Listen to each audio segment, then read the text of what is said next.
माया और मन। मलूकदास जी ने त्रिलोकी तक की सारी रचना में व्यापक माया के खतरनाक फैलाव के बारे में चेतावनी दी है। आपका शब्द है, माया काली नागिनी, जिन डस्या सब संसार हो। इंद्र डसा, ब्रह्मा डसा, डस्या नारद व्यास। आपने इस शब्द में समझाया है कि देवताओं के राजा इंद्र, ब्रह्मा, नारद जैसा भक्त और वेद व्यास जैसे महान ऋषि भी माया के प्रभाव से बच न सके। इसी शब्द के अंत में कहते हैं, चुनि चुनि खाए सूरमा, जाकी करे जग आस। हमसे गरीबन को गने, कहत मलूक दास हो। भावार्थ, आप फरमाते हैं कि साधारण इंसान तो एक तरफ रहे, जिन देवताओं, ऋषियों, मुनियों को लोग अपना सहारा समझते हैं, उनको भी माया अपना शिकार बना लेती है। पुराण ऐसी कथाओं से भरपूर हैं। इन सब कथाओं का असल उद्देश्य यह भाव दृढ़ करवाना है कि देवी देवता भी त्रिगुणी माया के दायरे में हैं, और जब तक कोई जीव त्रिलोकी से पार नहीं चला जाता, माया किसी भी समय उस पर अपना जादू चला सकती है। इसका वर्णन मलूकदास जी ने बड़े सुंदर ढंग से किया है। क्या प्रपंच यह पंच रचा, आशा तृष्णा सब घट व्यापी। मुनि गंधर्व कोई न बचा, उठे बिहान पेट का धंधा। माया लाए किया जग अंधा, तन मन छीन कुटुंबे लाया। छिन रही आप लोग भरमाया, औंधी खोपरी फिरे बिचारे। भूले भक्ति क्षुधा के मारे, बिनती करत मलूका दासा। थकित भया तेरा देख तमासा। मलूकदास जी समझाते हैं कि सारी त्रिलोकी 3 गुणों और 5 तत्वों का पसारा है। साधारण जीव ही नहीं, बड़े बड़े ऋषि मुनि और स्वर्ग के गायक भी माया के प्रभाव से नहीं बच सकते। हर जीव के अंदर मायामयी शक्लों और पदार्थों को प्राप्त करने की इच्छा तृष्णा समाई रहती है। सूर्य बाद में चढ़ता है। माया द्वारा भ्रमित दुनिया के सब लोग पहले ही बिना इधर उधर देखे अंधाधुंध अपना पेट भरने के लिए भांति भांति के धंधों में व्यस्त हो जाते हैं। माया किसी को दिखाई नहीं देती, परंतु इसके द्वारा भ्रमित दुनिया के लोग अपने तन मन की सुध बुध भूलकर परिवार के पालन पोषण के लिए अनेक प्रकार के कार्यों में लग जाते हैं। विपरीत बुद्धि, विपरीत सोच वाले लोग परमात्मा की भक्ति के मुख्य उद्देश्य की तरफ ध्यान देने के बजाय दुनियावी शक्लों और पदार्थों की भूख को तृप्त करने के लिए जगह जगह भटकते रहते हैं। मलूकदास जी कहते हैं, हे प्रपंची ठगनी माया, हम तेरे छल कपट से भरे तमाशे को देखते हुए तंग आ गए हैं।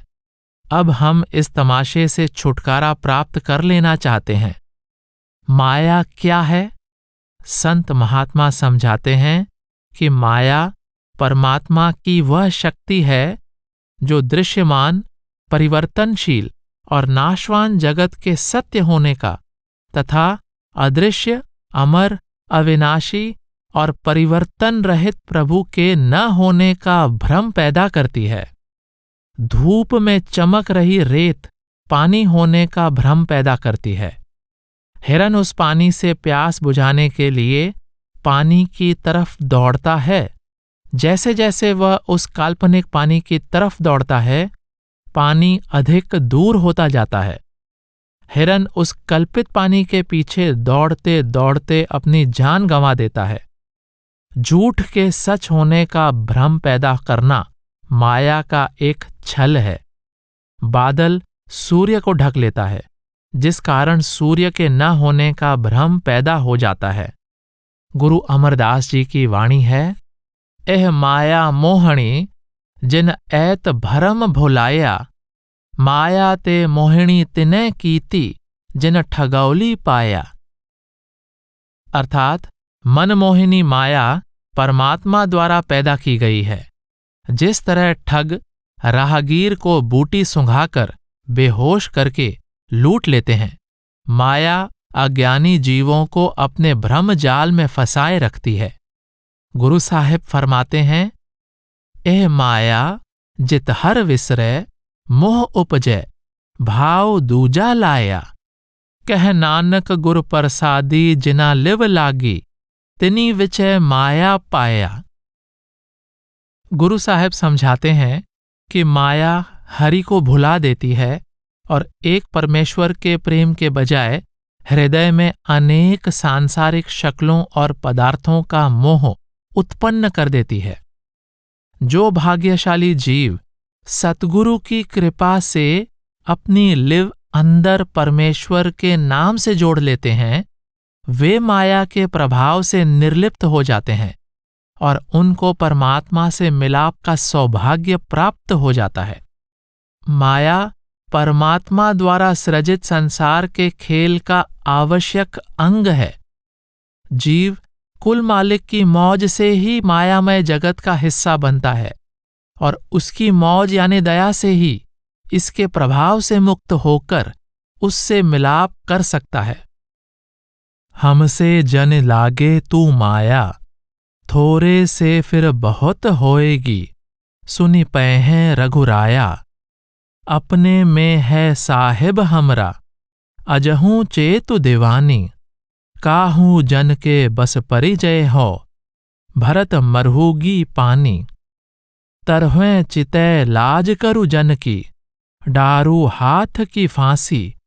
जनते तेरो जोर नह लहिए, रछपाल अविनाशी। कहे मलूका चुप करु ठगनी, औगुन राख दुराई। जो जन उबरै राम नाम कहे, ताते कछु न बसाई। मलूकदास जी कहते हैं, हे माया, तुम प्रभु के भक्तों के निकट मत जाओ। तुम अपना कार्य धीरे धीरे शुरू करती हो, परंतु फिर अपना जोर बढ़ा देती हो। तुम खबरदार हो जाओ, क्योंकि प्रभु को तुम्हारी मक्कारी के बारे में पता चल जाएगा और वह अपने भक्त की रक्षा करेगा। हे दीवानी माया, तुम सावधान हो जाओ। प्रभु के भक्तों में प्रभु का वास है, इसलिए तेरा उन पर जोर नहीं चल सकता। तुम भली भांति समझ लो कि प्रभु के भक्तों के वश पड़कर पानी भरते हुए उन्हीं की सेवा करते हुए जीवन बिता दोगी। तुम अक्कड़ छोड़कर अपनी नजर नीची करके प्रभु के भक्तों का सम्मान करो और अपने हाथ में पकड़ा फांसी का फंदा फेंक दो, क्योंकि अमर अविनाशी सर्वसमर्थ प्रभु उनका रखवाला है। मलूकदास जी कहते हैं, हे माया रूपी ठगनी, चुपचाप बैठो और अपने अवगुणों को छिपाकर रखो। जो प्रभु भक्त नाम के सहारे भवसागर से पार हो गए हैं, तुम्हारा उन पर जोर नहीं चल सकता। गुरु अमरदास जी माया के दुखदायी व्यवहार और इससे छुटकारे के साधन के बारे में उपदेश देते हुए कहते हैं, माया मोह जगत सबाइया, त्रैगुण दीसै मोहे माया। गुरु प्रसादी को विरला बूझे, चौथे पद लिव लावण्या। अर्थात सचखंड रूपी चौथे पद से नीचे सारी त्रिगुणी रचना माया के वश में है। चौथे पद में विराजमान परमेश्वर से लिव जोड़ने वाले गुरुमुख ही मोह माया का जाल तोड़ पाते हैं। गुरु साहिब फरमाते हैं, हऊँ वारी जियो वारी, माया मोह शबद जलावण्या। माया मोह जलाए, सो हरस्यों चित लाए, हर दर महली शोभा पावण्या। वास्तविक महिमा उन गुरुमुखों की है जो शब्द की कमाई द्वारा मोह माया का नाश करके लिव परमात्मा के नाम से जोड़कर उसके महलों में पहुंचने की बड़ाई प्राप्त कर लेते हैं। माया के बारे में दादू साहेब का कथन है, दादू माया चेरी संत की, दासी उस दरबार, ठकुराणी सब जगत की, तीन्यों लोक मंझार। संपूर्ण त्रिलोकी पर माया का राज है, पर धुरधाम पहुंच चुके संतों की वो दासी है। जिस परमात्मा ने माया का खेल रचा है, उसने ही इससे छुटकारे का साधन भी रचा है, और वह साधन है पूर्ण संतों की शरण द्वारा परमात्मा के नाम से लिव जोड़ना। मलुकदास जी का कथन है, माया के गुलाम गीदी क्या जाने बंदगी, साधुन से धूम धाम करत चोरन के काम, द्विजन को पूजा दें गरीबन से रिंदगी, कपट को माला लिए छापा मुद्रा तिलक दिए, बगल में पोथी दाबे लायो फरफंदगी, कहत मलूक दास छोड़ दगाबाजी आस, भजो गोविंद राय मेटें तेरी गंदगी। भावार्थ, मलूकदास जी फरमाते हैं कि माया के गुलाम बुज़दिल आदि परमात्मा की भक्ति कैसे कर सकते हैं।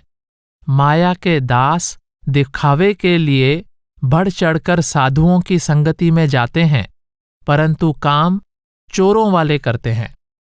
वे ब्राह्मण को पूजा के लिए भांति भांति के पदार्थ देते हैं, परंतु गरीब लोगों के प्रति कंजूसी का भाव रखते हैं। वे छल कपट या दिखावे के लिए हाथ में माला पकड़ लेते हैं, शरीर पर भांति भांति के चक्र चिन्ह छपवाकर माथे पर तिलक लगा लेते हैं। वे बगल में कोई न कोई धर्म ग्रंथ रखते हैं, परंतु उनका हृदय छल कपट से भरा होता है। मलूकदास जी कहते हैं कि इस तरह की दगाबाजी का सहारा छोड़ दो, तो माया का मोह त्याग कर सच्चे दिल से परमात्मा की भक्ति, उसके नाम की कमाई करो, ताकि हृदय माया के मोह की गंदगी छोड़कर निर्मल हो जाए और मायामयी रचना से मुक्ति प्राप्त करके परमात्मा से मिलाप करने का सौभाग्य प्राप्त हो जाए। माया मिसरी की छुरी, मत कोई पतियाए, इन मारे रसबाद के ब्रह्म ही ब्रह्म लड़ाए। भावार्थ, मलूकदास जी चेतावनी देते हैं कि कभी भूलकर भी माया पर भरोसा नहीं करना चाहिए। यह मीठी छुरी की तरह जीव का नाश कर देती है। इसने ब्रह्मा जैसे देवताओं को भी रसों में उलझाकर ब्रह्म से उपराम कर दिया। कबीर साहब ने भी इसी भाव का वर्णन किया है। माया के बस परे ब्रह्मा विष्णु महेश, नारद सारद सनक सनंदन गौरी और गणेश।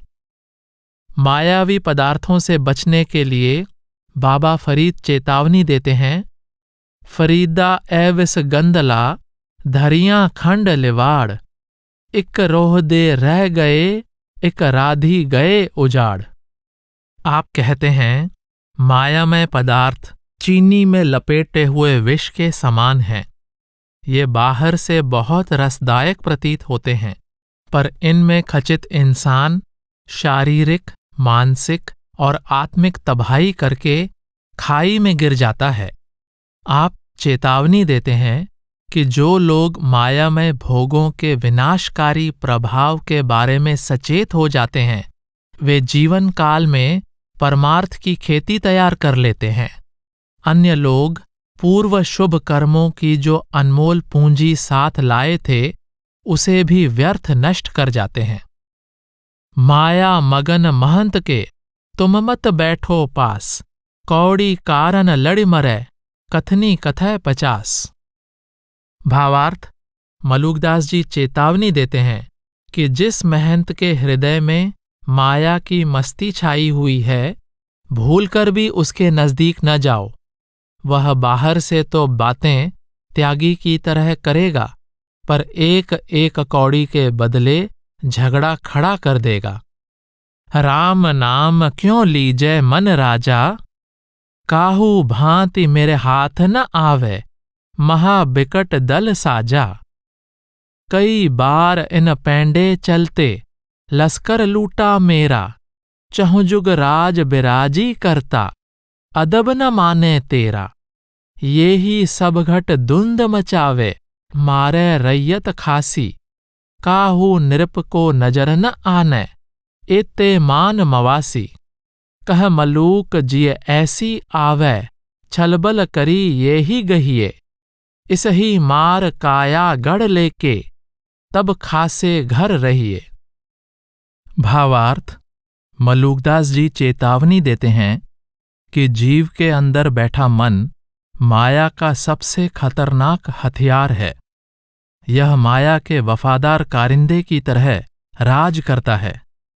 परमात्मा का नाम अंदर है, पर यह मन जीव का ध्यान उसकी तरफ जाने नहीं देता। मन ने काम, क्रोध, मोह, अहंकार, आशा तृष्णा का बहुत खतरनाक लश्कर तैयार कर रखा है। मलूकदास जी कहते हैं कि मन के इस लश्कर ने अनेक बार मेरी आत्मा के लश्कर को लूटकर मेरा ध्यान नाम की तरफ जाने से रोक लिया है। आत्मा का लश्कर है संयम, क्षमा, संतोष, विवेक, विनम्रता, सेवा भाव, संतों की संगति, सतगुरु का प्रेम आदि। मन अपने लश्कर द्वारा इस लश्कर को पराजित कर देता है। मलूकदास जी कहते हैं कि अंदर बैठा मन रूपी राजा 4 युगों से अपना राज चलाता आ रहा है। यह न तो आत्मा का सम्मान करता है और न ही इसका कहना मानता है। असल में मन को आत्मा के कारिंदे या गुलाम के रूप में कार्य करना चाहिए, परंतु यह आत्मा का स्वामी बनकर इसे अपनी मर्जी से नचाता है। मन प्रत्येक जीव के अंदर बैठकर उथल पुथल मचाता है, झगड़ता है और आत्मा के शुभ गुणों की पूंजी को लूट लेता है। आम इंसान तो एक तरफ यह राजा महाराजाओं और बड़े बड़े जर्नैलों या किलेदारों को भी कुछ नहीं समझता। मलूकदास जी कहते हैं कि जिस तरह मन छल कपट करता है, उसी तरह जीवात्मा को भी होशियारी, समझदारी से काम लेते हुए मन को वश में कर लेना चाहिए, ताकि शरीर रूपी किले पर आत्मा का राज हो जाए और यह सुख शांति से लिव परमात्मा के नाम से जोड़कर उससे मिलाप कर ले। सतगुरु की समझाई युक्ति के अनुसार लिव नाम से जुड़ जाए तो मन कर्मों की मैल छोड़कर निर्मल हो जाता है और यह आत्मा को ऊपर से नीचे और अंदर से बाहर खींचने के बजाय अंदर ऊपर की तरफ खींचना शुरू कर देता है। मलूकदास जी के शब्द को भली भांति समझने के लिए मन की प्रकृति के बारे में गहराई से विचार करना जरूरी है। कबीर साहब की वाणी है, एह मन शक्ति एह मन सीयो, एह मन पंच तत्व को जियो, एह मन ले जो उन्मन रहे, तो 3 लोक की बातें कहे। यह मन माया यानी शक्ति और ब्रह्म के मेल से जन्म लेता है। माया के प्रभाव के कारण इसमें दुनियावी शक्लों और पदार्थों के प्रति आकर्षण होता है। अगर इसको इन पदार्थों से विमुख करके समाधि की अवस्था में नाम के साथ जोड़ा जाए तो यह त्रिकालदर्शी बन जाता है और जीव को इसकी बुरी वृत्ति से छुटकारा मिल जाता है। गुरु नानक साहिब की वाणी है, एह मन कर्मा एह मन धर्मा, एह मन पंच तत्व ते जन्मा, साकत लोभी एह मन मूड़ा, गुरमुख नाम जपै मन रूड़ा। मन माया के 5 तत्वों के सतोगुणी अंश से रूप लेता है। 5 तत्वों का अंश होने के कारण कुदरती तौर पर इसका झुकाव मायावी शक्लों और पदार्थों की तरफ होता है। मन पर पूर्व जन्मों के अच्छे बुरे कर्मों का प्रभाव होता है। यही कारण है कि कर्मों के प्रभाव के कारण मन में भांति भांति के संकल्प, इच्छाएं और तृष्णाएं पैदा होती हैं। सतगुरु की समझाई युक्ति के अनुसार इसको प्रभु के नाम के साथ जोड़ दिया जाए तो इसकी मायामयी प्रवृत्ति से छुटकारा मिल जाता है। फिर मन आत्मा को ऊपर से नीचे और अंदर से बाहर खींचने के बजाय इसे बाहर से अंदर और नीचे से ऊपर खींचना शुरू कर देता है। जब मन वश में आ जाएगा तो जीवात्मा इसके विनाशकारी प्रभाव से मुक्त हो जाएगी। फिर यह अपने निज घर वापस पहुंच जाएगी। जो मन गया तो जान दे, दृढ़ करे राखु शरीर, बिन जह चढ़ी कमान का क्या लागेगा तीर। कोई जीत सकै नहीं यह मन जैसे देव, याके जीते जीत है अब मैं पायो भेव। मन जीते बिन जो करे साधन सकल कलेस, तिनका ज्ञान अज्ञान है नाहीं गुरु उपदेश। तै मत जाने मन मुआ, तन करि डारा खेह, ताका क्या इतबार है जिन मारे सकल विदेह। भावार्थ: मलुकदास जी इन साखियों में तन और मन दोनों को वश में करने का उपदेश देते हैं। मन को वश में करने का कार्य तभी हो सकता है जब शरीर को वश में करने का कार्य करते हैं। आप फरमाते हैं, हे साधक, प्रभु भक्ति के समय मन चारों तरफ भागता है तो भागने दो। तुम पहले तन को पूरी तरह स्थिर रखने का यत्न करो।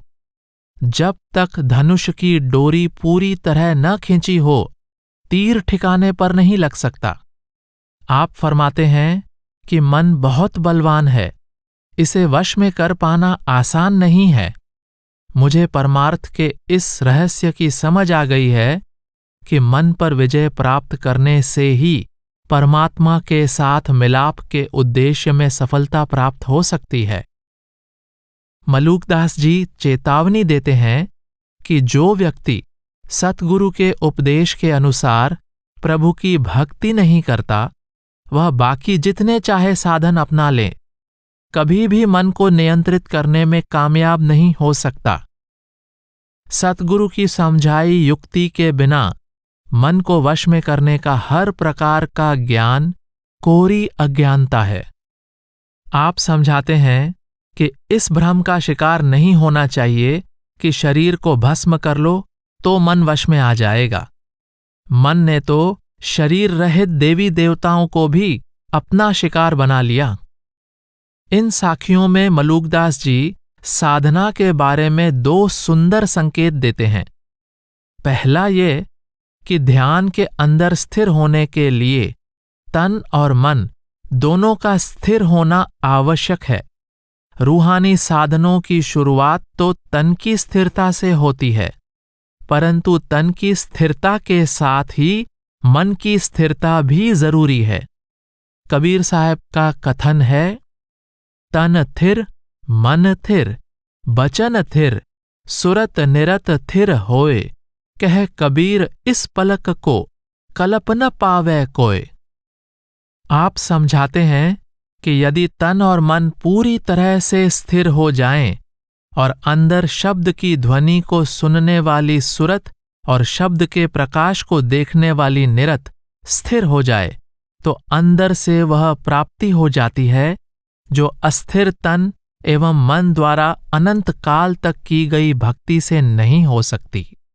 हजरत ईसा ने फरमाया है, be still and know that I am God.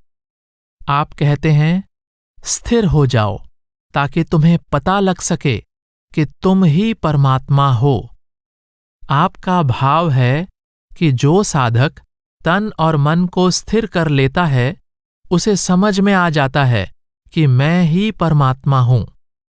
दूसरे शब्दों में, वह परमात्मा में समाकर उसी का रूप हो जाता है।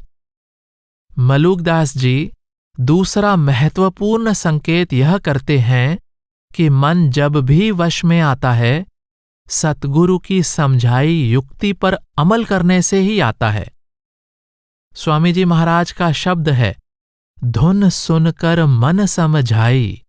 आप इस शब्द में विस्तार से समझाते हैं कि योगी, तपस्वी, ज्ञानी, ध्यानी और पंडित आदि योग साधना, घोर तपस्या, ज्ञान मार्ग, मन चाहे इष्ट के ध्यान और वेदों के पाठ विचार द्वारा मन को वश में नहीं कर सके, तो फिर भला मन कैसे वश में आ सकता है? आप जवाब देते हैं, गुरु मिले जब धुन का भेदी, शिष्य विरह धर आई, सुरत शब्द की होए कमाई, तब मन कुछ ठहराई। सतगुरु शिष्य की सुरत को शब्द के साथ जोड़ने की युक्ति समझा दे और शिष्य प्रेम पूर्वक सुरत शब्द का अभ्यास करे, तभी चंचल मन स्थिर हो सकता है। और अमल का दखल नहीं है, अमल शब्द लौ लाई। अन्य किसी भी साधन द्वारा मन कभी वश में नहीं आ सकता। यह जब भी वश में आता है, सुरत को शब्द में लीन करने से ही आता है। निज रूप की पहचान। ऐ अजीज, ईमान तू काहे को खोवै, हिय राखै दरगाह में तो प्यारा होवै। यह दुनिया नाचीज के जो आशिक होवै, भूले जात खोदाय को सिर धुन धुन रोवै। इस दुनिया नाचीज के तालिब हैं कुत्ते, लज्जत में मोहित हुए दुख सहे बहुते। जब लग अपने आप को तहकीक न जाने, दास मलूका रब को क्यों कर पहचाने। भावार्थ, मायामयी रचना की हर वस्तु का मोह त्याग कर एक परमेश्वर से प्रेम करना और अपने आप की पहचान द्वारा परमात्मा की पहचान करना ही संसार में आई आत्मा का एकमात्र सच्चा धर्म या ईमान है। कुरान शरीफ में फरमाया गया है, अल रूह मिन अमरे रब्बी, अर्थात रूह रब के हुक्म से अस्तित्व में आई है और इसमें रब वाले सारे गुण मौजूद हैं। कुरान शरीफ की आयत में फरमाया गया है कि सृष्टि की रचना के समय कुल मालिक ने रूहों से पूछा, क्या मैं तुम्हारा रब नहीं? रूहों ने जवाब दिया, बेशक तुम हमारे रब हो। इसको रोज़े मीसाक या इकरार वाला दिन कहा जाता है। इससे पता चलता है कि रूहों ने रचना में आने से पहले कुल मालिक से इकरार किया था कि दुनिया में जाकर किसी भी मायामयी चीज को प्यार का आधार नहीं बनाएंगी और केवल तुम्हें ही प्रेम करेंगी। इस्लाम में बुत परस्ती को कुफ्र या अधर्म कहा गया है। केवल पत्थर की मूर्तियां ही बुत नहीं हैं। एक निर्गुण निराकार परमेश्वर के बिना हर वस्तु जिसकी कोई शक्ल सूरत है, बुत है और उसका मोह बुत परस्ती है, कुफ्र या अधर्म है।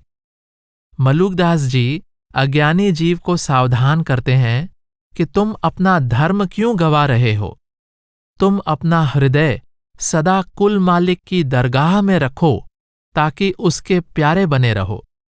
जो लोग अविनाशी कुल मालिक को भूलकर सर्वसमर्थ परमेश्वर से प्रेम करने के बजाय इस तुच्छ एवं नाशवान संसार से प्रेम करना शुरू कर देते हैं, वे अंत समय सिर पीट पीट कर रोते बिलखते हैं।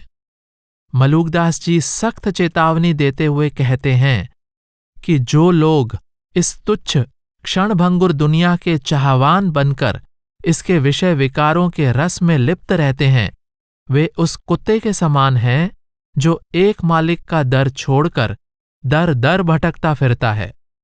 उसको दर दर से दुत्कारा जाता है। ऐसे लोग बार बार जन्म लेते हैं, मरते हैं और सदा दुखों की चक्की में पिसते रहते हैं। मलूकदास जी चेतावनी देते हैं कि जब तक जीवात्मा अपने असल स्वरूप की तहकीक यानी पहचान नहीं करती, वह परमात्मा की भी पहचान नहीं कर सकती।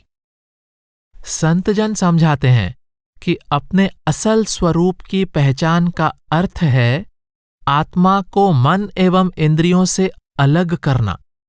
जब साधक रूहानी अभ्यास द्वारा सुरत को आंखों के निचले भाग से पलटकर आंखों से ऊपर स्थिर कर लेता है, तो आत्मा इंद्रियों यानी स्थूल शरीर की पकड़ से मुक्त हो जाती है।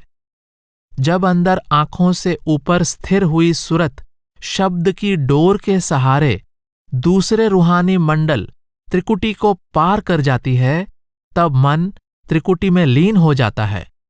10वें द्वार में पहुंची आत्मा मन इंद्रियों, कर्मों, संस्कारों, इच्छाओं और तृष्णाओं आदि से मुक्त होकर अपने निर्मल आत्मिक स्वरूप की पहचान द्वारा परमात्मा की पहचान के काबिल बन जाती है।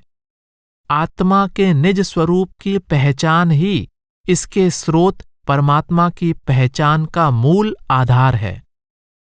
मलुकदास जी ने आगे भी कुछ अन्य शब्दों में इस भाव का विस्तार किया है।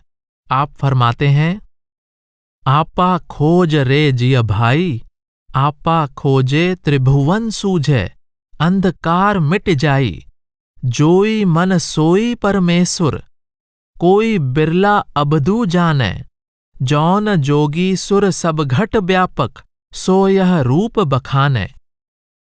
भावार्थ, मलुकदास जी उपदेश देते हैं, हे साधकों, अपने असल स्वरूप की खोज करो। निज स्वरूप की पहचान द्वारा अज्ञानता का अंधेरा दूर हो जाएगा और संपूर्ण त्रिलोकी किताब की तरह सामने खुल जाएगी। यहां मन शब्द आत्मा के लिए इस्तेमाल किया गया है। आप समझा रहे हैं कि कोई विरला साधक ही यह पहचान कर सकता है कि आत्मा और परमात्मा एक हैं। जो साधक आत्मा की पहचान द्वारा घट घट में व्याप्त परमात्मा की पहचान कर लेता है, वही उस अवस्था का रहस्य खोल सकता है। गुरु अमरदास जी का कथन है, मन तू ज्योत स्वरूप है, आपना मूल पछाण, मन हरजी तेरे नाल है, गुरुमति रंग माण, मूल पछाणै तासहु जाणै, मरण जीवन की सोझी होई, गुर प्रसादी एको जाणै, ता दूजा भाव न होई। आप फरमाते हैं, हे मन, तुम ज्योति स्वरूप हो। तुम अपने मूल स्रोत की पहचान करने का प्रयत्न करो। वह हरि सदा तुम्हारे अंग संग है। तुम सतगुरु के उपदेश द्वारा अंदर उसकी पहचान करके आनंद मग्न हो जाओ। हे मन, अपने मूल स्रोत की पहचान कर लोगे तो परमात्मा रूपी स्वामी से मिलाप हो जाएगा और जन्म मरण के चक्कर से छुटकारा मिल जाएगा। सतगुरु की कृपा से परमेश्वर की पहचान हो जाएगी तो मन दूसरी प्रत्येक वस्तु के मोह से मुक्त हो जाएगा। इस प्रसंग की रोशनी में मलुकदास के इस शब्द का भाव समझना आसान हो जाएगा। कृपा कर गुरु जुगत बताई, आपा खोजो भरम नसाई, आपा खोजे त्रिभुवन सूझे, गुरु परताप काल से जूझे, शब्द ब्रह्म का करे विचार, सोई चले जियत होई छार, संतन की सेवा चित लावे, पाहन पूजी न मन भरमावे, कामिन कनक कलह का भंडा, इन ठगनिन सारा जग डंडा, होत न हंसे मरत न रोवे, ताको रंड कबहू न बिगोवे, परम तत्व जो दृढ़ कर रहे, माया मोह में कबहू न बहे, गुरु के बचन करे प्रतीत, सोई सिद्ध जाए जग जीत, सत संतोष हिये में राखे, सो जन नाम रसायन चाखे, काटे कटे न जारे जरे, अर्ध नाम भजन करि तरे, न्यारे होए पिता और माई, अग्नि बुझे शीतल होई जाई, मनुवा मार करे नौ खंड, कबहू न सहे देह का दंड, गुरु गोविंद सार मत दीन्ह, भला भया जो आत्म चीन्ह, बड़े भाग से आत्म जागा, कहत मलूक सकल भ्रम भागा। भावार्थ, आपने पिछले शब्द में अपने मूल स्वरूप की पहचान का उपदेश दिया है। यहां समझा रहे हैं, सतगुरु कृपा करके जीव को अपने मूल स्वरूप की पहचान की युक्ति समझा दें तो मायामय जगत के सत्य होने और आत्मा के मन इंद्रियों का हिस्सा होने का भ्रम दूर हो जाता है। जो सौभाग्यशाली साधक सतगुरु की समझाई युक्ति के अनुसार अपने असल स्वरूप की पहचान कर लेता है, वह सारी त्रिलोकी को जान लेता है। वह सतगुरु की कृपा से महाबली काल से मुकाबला करके उसे पछाड़ देता है, यानी वह काल के अधीन चल रहे कर्म और फल के चक्कर से मुक्त हो जाता है। आप शब्द की अंतिम 4 पंक्तियों में कहते हैं कि परमेश्वर के रूप सतगुरु ने जीव को अपने आत्मिक स्वरूप की पहचान का सच्चा साधन समझा दिया। इससे अनंत काल से सोई हुई आत्मा जाग उठी। यह अपने निज स्वरूप की पहचान द्वारा परमात्मा की पहचान के काबिल बन गई और हर तरह के भ्रम से मुक्त होकर पूर्ण ज्ञानी बन गई। प्रश्न उत्पन्न होता है कि सतगुरु ने स्वयं की पहचान द्वारा परमात्मा की पहचान की कौन सी युक्ति बताई? मलूकदास जी विस्तार से समझाते हैं कि सतगुरु द्वारा सुरत को शब्द से जोड़ने की युक्ति समझकर जीव ने अभ्यास किया। इससे मन में सच्ची निर्मलता उत्पन्न हो गई और जीवन के मूल उद्देश्य की सिद्धि में सफलता प्राप्त हो गई। आप समझाते हैं, जो सौभाग्यशाली साधक सतगुरु की समझाई युक्ति के अनुसार प्रेम पूर्वक संतों की सेवा करता है, अर्थात वह प्रेम पूर्वक शब्द ब्रह्म में सुरत को लीन कर लेता है, उसका मन पत्थर की मूर्तियों की पूजा के भ्रम जाल से मुक्त हो जाता है। कामिनी और कनक यानी स्त्री और सोने आदि के मोह ने सारे संसार को ठगकर अनेक तरह के कष्टों में फंसाया हुआ है, परंतु सतगुरु के उपदेश के अनुसार शब्द के साथ लिव जोड़ने वाला साधक इन ठगों की मार से बच जाता है। उसे न तो किसी के जन्म की खुशी होती है और न ही किसी के मरने का दुख। ऐसी जीवात्मा सदा परमेश्वर के मिलाप का आनंद लेती रहती है। उसे कभी भी परमेश्वर का बिछोड़ा नहीं सहना पड़ता। जो साधक सतगुरु के उपदेश के अनुसार आत्मा की पहचान द्वारा परम तत्व यानी परमात्मा की पहचान कर लेता है, वह कभी भी माया के मोह की धारा में नहीं बहता। जो साधक सतगुरु के उपदेश पर विश्वास रखकर उसके अनुसार शब्द की कमाई करता है, ऐसा इंसान मायामय जगत पर विजय प्राप्त कर लेता है। वह सदा हृदय में सत्य और संतोष को धारण करता है। सत्य से भाव है, सो जन नाम रसायन चाखे। वह नाम रूपी सच्ची औषधि का सेवन करता है। जैसे रसायन तांबे को सोने में बदल सकता है, वैसे ही नाम रूपी रसायन जीवात्मा का कायाकल्प करके उसे जन्म मरण के चक्कर से मुक्त कर देता है। नाम के भजन द्वारा आत्मा अजर अमर अवस्था हासिल करने की पात्र बनकर भवसागर से पार हो जाती है। उसे न तलवार काट सकती है, न आग जला सकती है। उसकी इच्छाओं और तृष्णाओं की अग्नि शांत हो जाती है।